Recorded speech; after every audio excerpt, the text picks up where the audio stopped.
আলা মিন মুস্তাগফিরিন ফাআগফির আলাহ। এ গুনাহগারের দল, গুনাহ যদি করিয়া থাকো একটু আসো, আমি হাজির হয়ে গেলাম।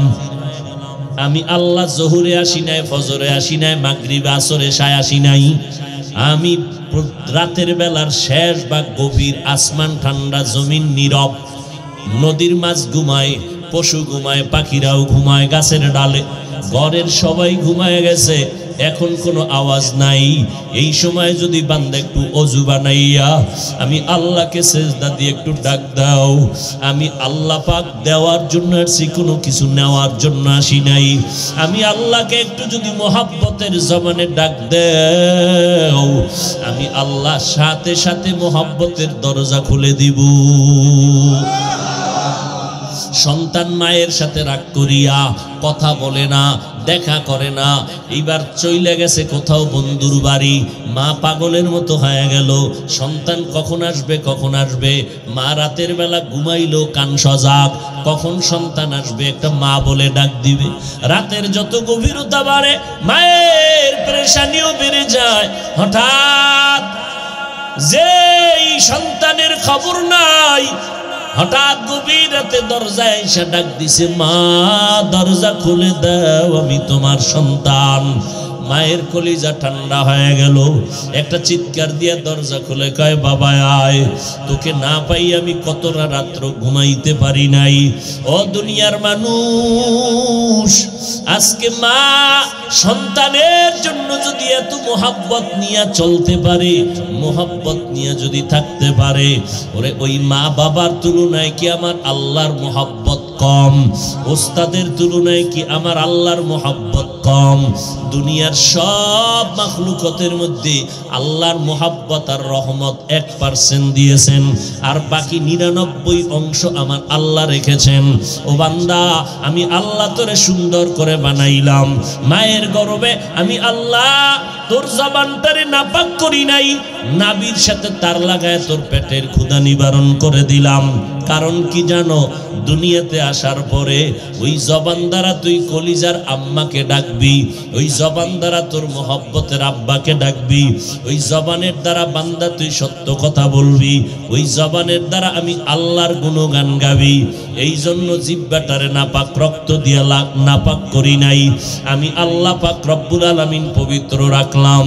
ও বান্দা, দুনিয়াতে যাওয়ার পর তুই চিনো না হালাল কোনটা, হারাম কোনটা, ভালো কোনটা, মন্দ কোনটা। আমি আল্লাহ নিজের জিম্মায় ভালো খানা দিলাম, কারণ কোনটা তুই আউলা জাউলা খেয়ে ফেলবি। আমি আল্লাহ দয়া করিয়া পিওর খানা তোর মায়ের বুকের স্তনে দিয়া দিলাম। এ বান্দা, তুই পান করতে থাকবি, তোর শরীরের মধ্যে কোনো রোগ হবে না, বরং রোগের ঔষধ দিয়ে দিলাম। ও বান্দা, দাঁড়ানোর সময় পাও না বা শক্তি নেই, আমি সুযোগ দিয়ে দিলাম। ও বান্দা, তোমার জবানটা আমি আল্লাহ পবিত্র রাখলাম, কিন্তু তুমি হারাম খাইয়া জবানটারে নাপাক করবা, এই জন্য আমি জবানটারে তোমারে দেই নাই। ও বান্দা, তোমার মুখে তুমি মিথ্যা বলিয়া নাপাক করবা, এই জন্য তোমার জিহ্বাটা বানাই নাই। বরং জবান দিয়া বান্দা তুমি হাঁটতে, চলতে, উঠতে, বসতে কোরআন তেলাওয়াত করবা, আমি আল্লাহর নামের জিকির করবা। ওই জবানের দ্বারা মাঝে মাঝে আব্বা কয়ে ডাকো, মাকে মা কয়ে যখন ডাক দাও, মায়ের কলিজা ঠান্ডা হয়ে যায়। বাবাকে যখন আব্বু বলে ডাকো, বাবার কলিজা ঠান্ডা হয়ে যায়। আল্লাহ কয়, বান্দা যখন তুই আম্মু আম্মু বলে ডাকো, আব্বু আব্বু বলিয়া ডাকো, মা যতই ব্যস্ত থাক না কেন ডাকে সাড়া না দিয়া পারে না, মোহাব্বতের টানে কাজকর্ম বন্ধ করে সন্তানের সামনে হাজির হয়ে যায়। ওরে বান্দা, ওই মা বাবার তুলনায় আমি আল্লাহর মায়া কি কম? ওরে আল্লাহর গোলাম, তুমি ওই মাকে মা বলে ডাকো, যখন বাবাকে বাবা বলে ডাক দাও, আমি আল্লাহ তো রাগ করি না, ডাকো। তবে মাঝে মাঝে আমি আল্লাহকে যদি একবার আল্লাহ বলে ডাক দাও, আমি আল্লাহ বড় খুশি হয়ে যাইতাম। রে গোলাম, আমি আল্লাহ তো তোমার কাছে চাকরি, টাকা পয়সা কিছুই চাই না, তোমারে আমি আল্লাহ শান্তির জীবন যাপনের জন্য সূর্যের আলো ফ্রি করে দিলাম, চাঁদের আলো ফ্রি করে দিলাম, ও বান্দা বাতাস ফ্রি করে দিলাম, নদীর মাছ ফ্রি করে দিলাম, ও বান্দা তোমার যা প্রয়োজন সব আমি ব্যবস্থা করে দিলাম, বিনিময় কিছুই চাই না। 24টা ঘন্টা দিয়া আমি পর্দা লাগায় দিলাম। এর মধ্যে বান্দা তুমি চাকরি করো বাধা নাই, ব্যবসা করো বাধা নাই, তুমি সংসার চালাও, কৃষিকাজ করো বাধা নাই, লেখাপড়া করো বাধা নাই। তবে বান্দা মাত্র 2টা ঘন্টা সময় তুমি আমি আল্লাহর মোহাব্বতে তোমার কল্যাণে ব্যয় করবা, তাও একত্রে না, যাতে তোমার কষ্ট হয়ে যাবে। আলাদা করে দিলাম। ফজরের 4 রাকাত নামাজে 20 মিনিট সময় দাও, এরপরে তুমি তোমার কাজে চলে যাও। আবার জোহরের 10 রাকাত নামাজে 20 মিনিট দাও, আবার তুমি তোমার দোকানে চলে যাও। আসরের 4 রাকাত নামাজে আবার 20 মিনিট দাও, আবার তুমি তোমার কাজে চলে যাও। আবার মাগরিবের 5 রাকাত নামাজে 20 মিনিট দাও, আবার তুমি তোমার দোকানে চলে যাও। ও বান্দা, এশার 9 রাকাত নামাজে 20 মিনিট দাও, এরপরে তুমি ঘরে যাও, সন্তানের সময় দাও, স্ত্রীকে সময় দাও, এরপরে তুমি আবার ঘুমায় যাও। ফজরের সময় ঘুম থেকে উঠিয়া আবার 4 রাকাত নামাজে 20 মিনিট সময় দাও। আমি আল্লাহ এমন ভাবে চাইলাম 2 ঘন্টা, যাতে তোমার ব্যবসাও নষ্ট না হয়, চাকরিরও ক্ষতি না হয়, লেখাপড়ারও ক্ষতি না হয়। আমি আল্লাহ তোরে এত ভালোবাসলাম, আমি আল্লাহর আলাদা কেউ নাই, আমি আল্লাহর ছেলে নাই, মেয়ে নাই, কেউ নাই। আমি আল্লাহ বড় আদর করে বান্দা তোরে বানাইছি। ও বান্দা, আমি তো সব সময় অপেক্ষায় থাকি তুই একবার আমি আল্লাহকে কখন ডাক দিবি, কখন একটু আইসা সেজদা করে আমি আল্লাহরে খুশি করবি। ও বান্দা, আমি আল্লাহ তো তোর কাছে টাকা পয়সা কিছুই চাই না। ওরে নবীর উম্মতের দল, আজ তুমি যতই ব্যস্ত, সাহাবায়ে কেরামদের থেকে তুমি ব্যস্ত হতে পারো নাই।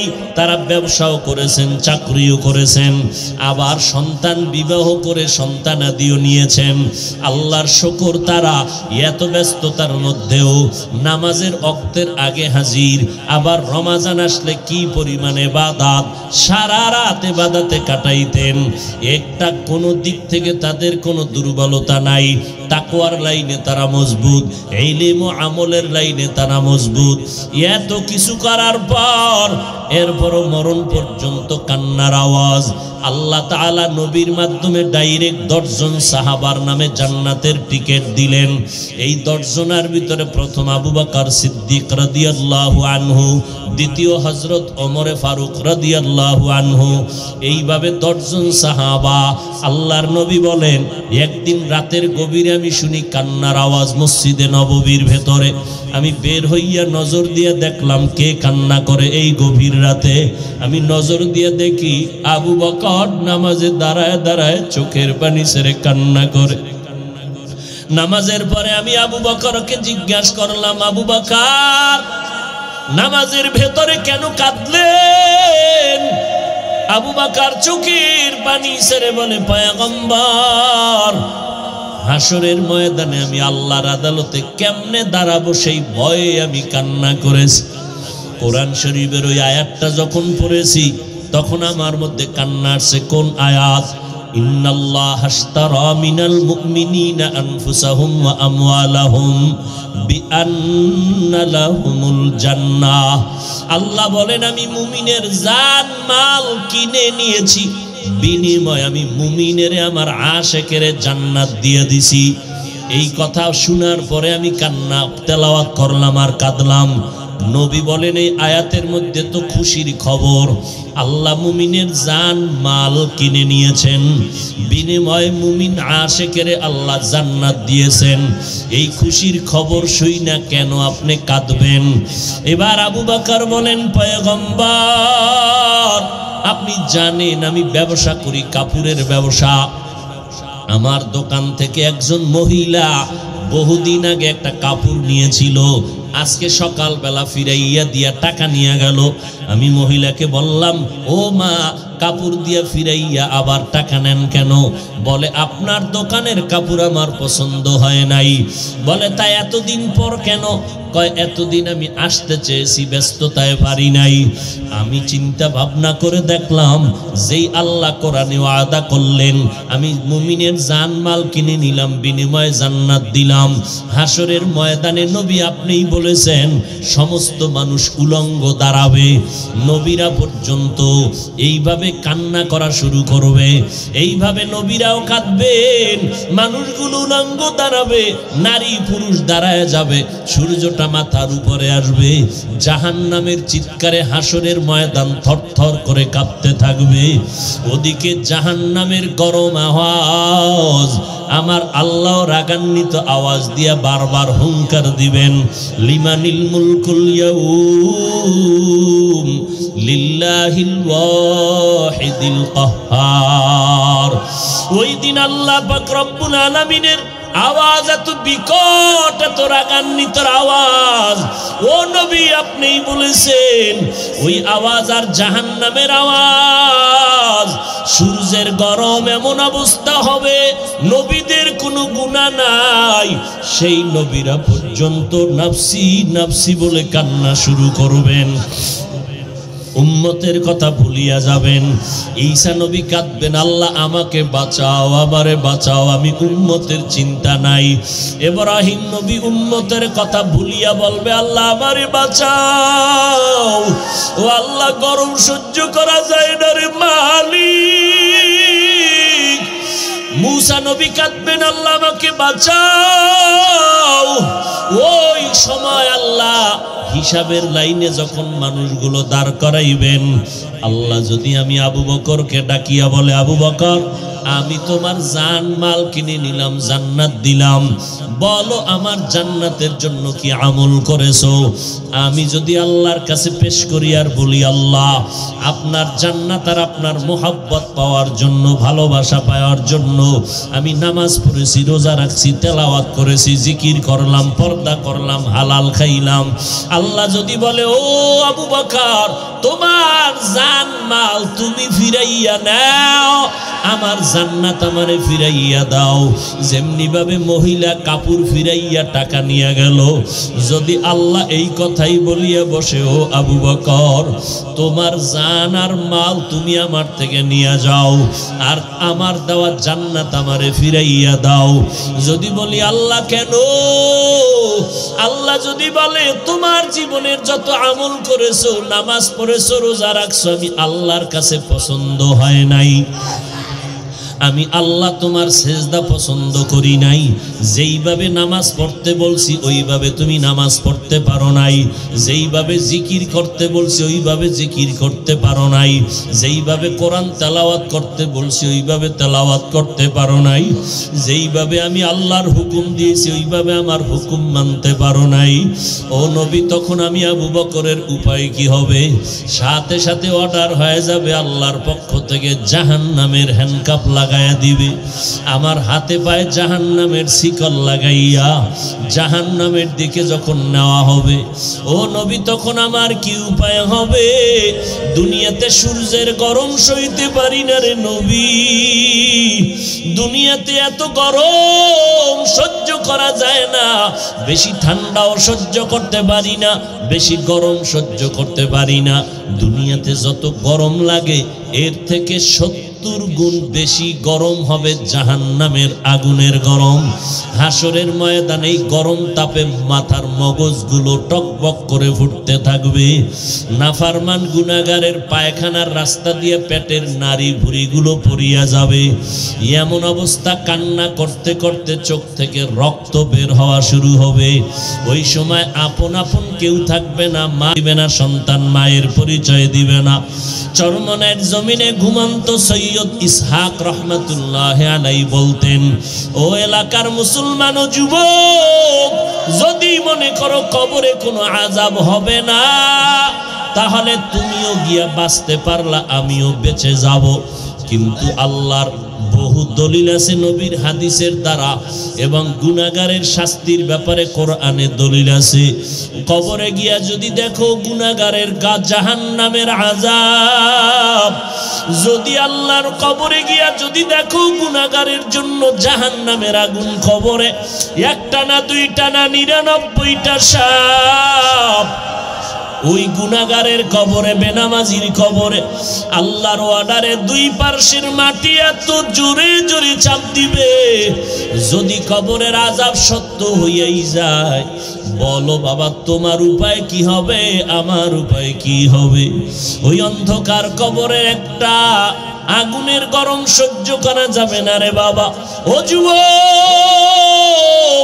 কয়দিন আর দুনিয়ায় বাহাদুরি করবা? গত রমাজানে কত আল্লাহর বান্দা ছিল, আজ এই রমাজানে দুনিয়া থেকে বিদায় হয়ে গেছে, এই রমাজানে নাই। ও যুবক, যত অ্যাক্সিডেন্টের মরণের খবর, অধিকাংশ যুবক গতকাল দেখো নাই বাবা, বাস অ্যাক্সিডেন্ট হয়ে কত মানুষ দুনিয়ার থেকে চলে গেল।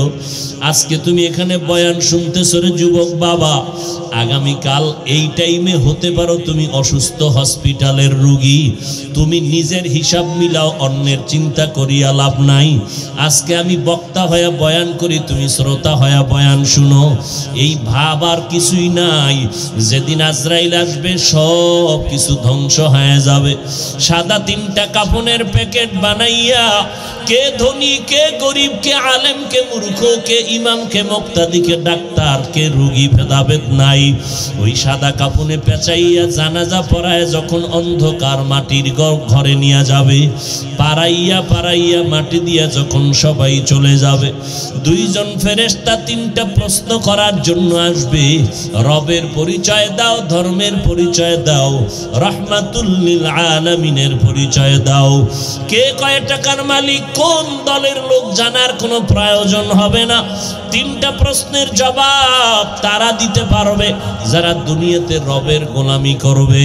তারা কবরে গিয়ে জবাব দিবে, রব্বি আল্লাহ, আমার রব একমাত্র আমার আল্লাহ। দুনিয়াতে যারা ইসলাম অনুযায়ী চলবে, কবরে গিয়া তারা জবাব দিবে, দ্বীনি আল ইসলাম, আমার একমাত্র ধর্মের নাম কি? ইসলাম। দুনিয়াতে যারা নবীর সুন্নাত অনুযায়ী চলবে, নবীকে দেখায় বলবে চিনো। যারা দুনিয়াতে নবীর সুন্নাতের আশিক, আঙ্গুলের নখগুলো নবীর তরিকায় রাখছে, মাথার চুলগুলো নবীর তরিকায় রাখছে, জুতা 2টা কেমনে পরবা সেখানেও নবীর তরিকা। যারা মানিয়া চলবে, বান্দা মসজিদে ঢুকতে বের হইতে নবীর তরিকা, বাথরুমে ঢুকবা কেমনে বের হইবা সেখানেও নবীর সুন্নত, খানার লোকমাটা কেমনে মুখে দিবা সেখানেও নবীর সুন্নত, জামাটা কেমনে শরীরে ঢুকাইবা আর খুলবা সেখানেও নবীর সুন্নত। এই সুন্নত অনুযায়ী যারা চলবে, এরা কবরে যাওয়ার পরে নবীরে যখন দেখাইবে, নবীর সুন্নতের আশিকেরা তাকায় বলবে, ইনি তো আমার সে মায়ার নবী, যেই নবীরে দেখি নাই ওলামায়ে কেরামের বয়ান শুনিয়া টুপি পরেছি, নবীর মোহাব্বতে দাড়িটা লম্বা করেছি, নবীর সুন্নতের পাগড়ি পরেছি, নবীর সুন্নতের আমল সারি নাই। যখনই সময় পেয়েছি সুন্নত নামাজ পড়েছি। ওই নবীর জন্য এত মোহাব্বত নিয়েছিলাম, নবীরে দেখার জন্য পাগল হয়েছিলাম, মনে মনে ভাবতাম কখন একটু নবীর রওজায় গিয়ে সালাম দিতে পারবো। ও আল্লাহর ফেরেশতারা, নবীর আশিক নবীকে দেখা মাত্র চিনে ফেলবে। মদিনার নবী বলেন, সাথে সাথে আল্লাহ ফেরেশতাকে অর্ডার করবেন, ও ফেরেশতা দেরি না করিয়া এখনই কবরে জান্নাতের বিছানাটা দিয়া দাও, জান্নাতের সাথে রাস্তা খুলিয়া দাও। আমার বান্দা দুনিয়াতে কম কষ্ট করে নাই, রাতের বেলা সবাই ঘুমাইছে, আমার এই আশিক ঘুমায় নাই। আমার এই বান্দা ঠান্ডা পানি দিয়া ওযু বানাইয়া সিজদায় পড়ে আমি আল্লাহকে ডাকছে, কোরআন তেলাওয়াত করছে, জিকিরের আওয়াজ দিয়েছে, একটু না খাইয়া থাকছে তারপরও হারাম খায় নাই। কত মানুষ টুপিওয়ালা দাড়িওয়ালা বলে পাগড়িওয়ালা বলে গালি দিত তারপরও সুন্নত ছাড়ে নাই। এই বান্দাকে তাড়াতাড়ি বেহেশতের বিছানা দিয়া দাও, কিয়ামত পর্যন্ত ঘুমাবে কেউ বাধা দিবা না।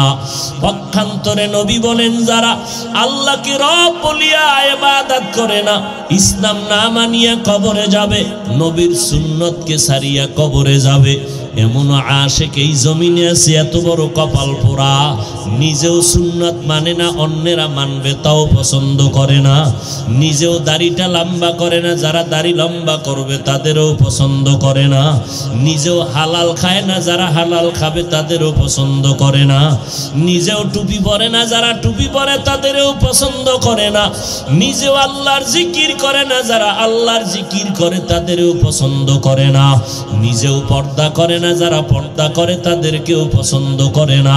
এই নিমক হারাম যখন কবরের মধ্যে লাশ হইয়া যাবে, ফেরেশতারা যখন বলবে রবের পরিচয় দাও, ধর্মের পরিচয় দাও, রহমাতুল্লিল আলামিনের পরিচয় দাও, ওই নাফরমান গুনাহগার কোনো জবাব দিতে পারবে না, শুধু বলবে হা হা লা আদরি, আফসোস আমি কিছুই জানি না, কিছুই জানি না।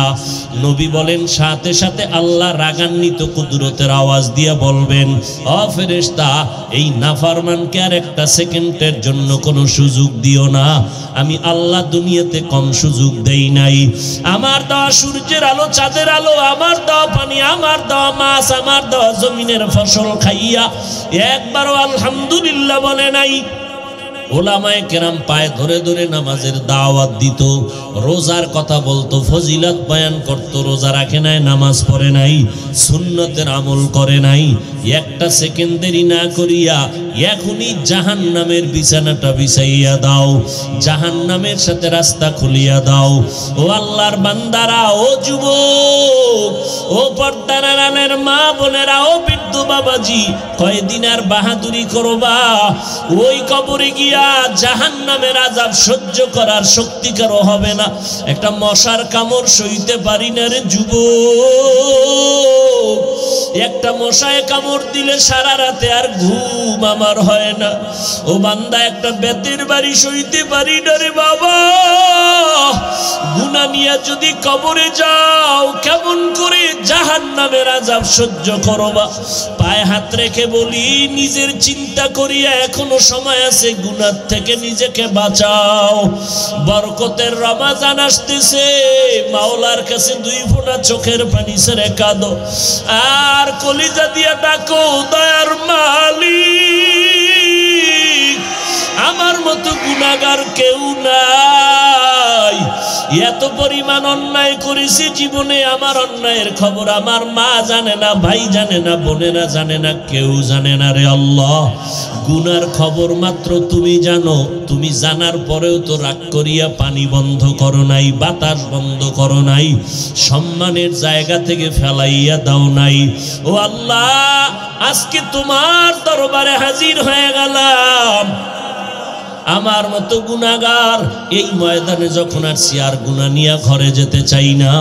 ও যুবক, তোমার মতো কত আল্লাহর বান্দা ব্যবসা করে, নামাজ ছাড়ে না, তোমার মতো কত যুবক বান্দা দেখো স্কুল কলেজে পড়ে, নামাজ ছাড়ে না, বলো তুমি কেন পারবা না? তোমার মতো কত যুবক চাকরি করে, ব্যবসা করে, এক বেলার নামাজও বাদ দেয় না, নবীর সুন্নাত অনুযায়ী চলে, বলো বাবা তুমি কেন পারবা না?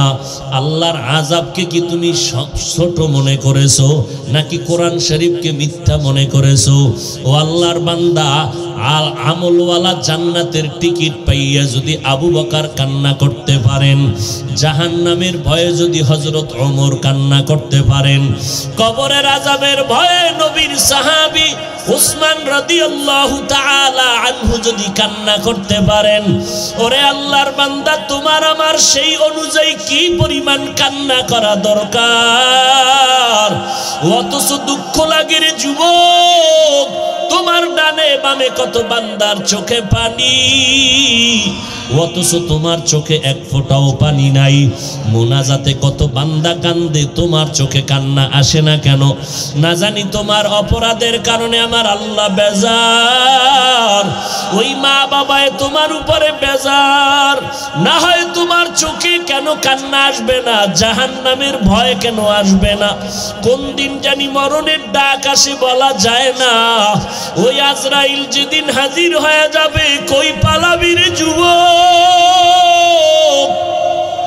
দুনিয়ার কেউ ধরে রাখতে পারবে না। ও আল্লাহর বান্দারা, এখনো সময় আছে, তওবা করো। মনে মনে আমার আল্লাহকে বলো, আল্লাহ এই ময়দানে আমার মতো গুনাহগার কেউ নাই। ও আল্লাহ, এই জবানের দ্বারা কত গুনাহ করলাম, এই জবানের দ্বারা মিথ্যা গালাগালি গীবত করলাম, এই হাতের দ্বারা কত অন্যায় করলাম, চোখের দ্বারা কত গুনাহ করলাম। আয় আল্লাহ, কানের দ্বারা কত গুনার আওয়াজ শুনলাম। আয় আল্লাহ, অন্তরের কল্পনায় কত গুনাহের কল্পনা করলাম। ও আল্লাহ, মনে হয় যেন জাহান্নাম ছাড়া আমার উপায় নাই। ও আল্লাহ, তারপরও জানি আপনার মতো গফফার কেউ নাই, আপনার মতো রহমান কেউ নাই। এইভাবে আল্লাহকে যদি অন্তর থেকে বলতে পারো, আর যদি তওবার নিয়ত করো খাঁটিভাবে, আর কোনোদিন নামাজ ছাড়বা না, মা বাবাকে কোনোদিন কষ্ট দিবা না। কারণ ওই মা বাবার চোখের পানি আর দোয়ার কারণে আজকে এই চেয়ারে বসতে পেরেছি। ওই মা বাবার দোয়া চোখের পানিতে তুমি পরীক্ষায় ভালো নাম্বার পেয়েছো। ওই মা বাবার চোখের পানি আর দোয়ার কারণে আজকে তুমি গাড়ির মালিক, বাড়ি গাড়ির মালিক হয়েছো, সম্মানের চেয়ারে বসছো। ওই মা বাবা আজকে তুমি কত আরামে খাও আর ঘুমাও, অথচ একবারও কি চিন্তা করে দেখছো তোমার আমার জন্য কত রাত মা ঘুমাইতে পারেন নাই? তোমাকে আমাকে আরামে রাখার জন্য কতবার মা খানার প্লেট নিয়ে খেতে পারেন নাই? ওই মা বাবারে কাঁদাইয়া কই যাইতেছো রে যুবক? ওই মা বাবার দোয়া ছাড়া আগাইতে পারবি না। দৌড়, তাড়াতাড়ি মা বাবারে পাইলে দোয়া নিতে থাকো। ওই বাবারে হারায় ফেললে আর বাবার আদর পাইবা না। যার বাবা নাই তাকে জিজ্ঞাসা করো বাবা কত মোহব্বতের। বলে আমার আব্বা জান এমন একটা রাত্র নাই যে টেলিফোন করে খবর নেয় নাই। আমার মা যত রাত হইত খবর না নিয়ে ঘুমাইতেন না। ওই বাবারে যারা হারাই আজকে ওই মাকে যারা অসহায় ফেলে রাখছো, ওই মা বাবার দোয়া ছাড়া ভালো রাস্তা খুঁজিয়া পাবি না রে যুবক। ওই মা বাবা তোমাকে আমাকে ভালো বানাইতে গিয়া কত কষ্ট, কত কান্না, কত কষ্ট, কত রাতের ঘুম নষ্ট করলেন। আজকে যারা ওই মা বাবার সাথে বেয়াদবিমূলক আচরণ করছো, না জানি কত রাগ করছো, মা তোর কথায় বেজার হইয়া বৈশা বৈশা কান্না করেছেন। না জানি তোমার কোনো আচরণে মা রাতের বেলা কান্না করে ঘুমাইতে পারেন নাই। এখনো যদি মা বাবা বেঁচে থাকে, বাসায় গিয়া মাকে বলিও মা মাথায় হাত দিয়ে একটু দোয়া করিয়া দাও। আর জীবনে তোমারে কষ্ট দিব না, তোমার দোয়া ছাড়া আগাইতে পারবো না। ও পর্দার আড়ালের আম্মা জানেরা, ওই সন্তান আল্লাহ দিয়েছে, শুকর আদায় করেন। সন্তানটাকে আদর্শওয়ালা নামাজি বানায়া যান।